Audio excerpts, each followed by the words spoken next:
Assalamualaikum warahmatullahi wabarakatuh. Selamat malam pemirsa, seputar Aceh kembali hadir di hadapan Anda. Di edisi Senin 29 Juni 2020, bersama saya Judintan, berikut seputar Aceh selengkapnya.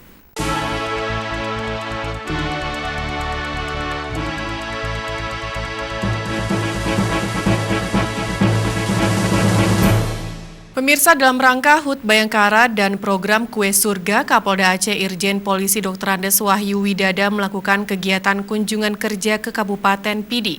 Kapolda disambut Kapolres Pidi AKBP Zulhir Destrian di ruang tengah halaman Mapolres setempat.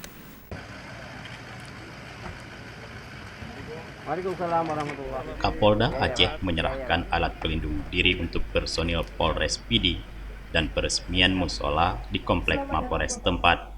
Dilanjutkan peresmian Gampung Hasan Kecamatan Kota Sigli sebagai Gampung Tangguh COVID-19. Di Gampung Mali Masjid Kecamatan Sakti, Pidian, Kapolda Aceh dan Kapolres menyerahkan rumah untuk Nurmiati, salah seorang warga miskin yang bekerja sebagai buruh tani.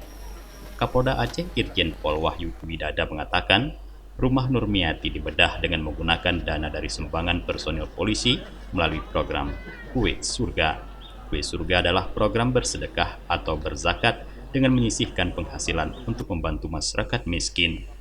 Kapolda mengatakan, bila zakat yang dikeluarkan masyarakat bisa dikelola dengan baik, dapat menghapus kemiskinan, sehingga rumah tidak layak huni tidak ada lagi ditempati oleh warga miskin di Aceh.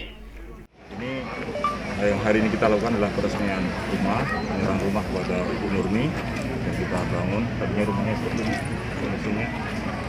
Mungkin kondisi beliau yang kita bangunkan rumah bisa ditempati supaya lebih layak lagi.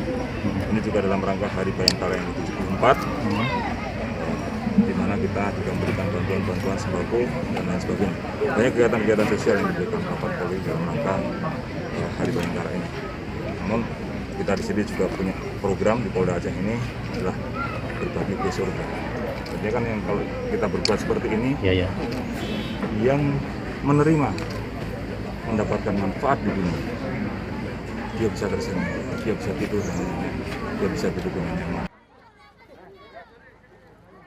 Dari Pidian, Tim Liputan Aceh TV melaporkan.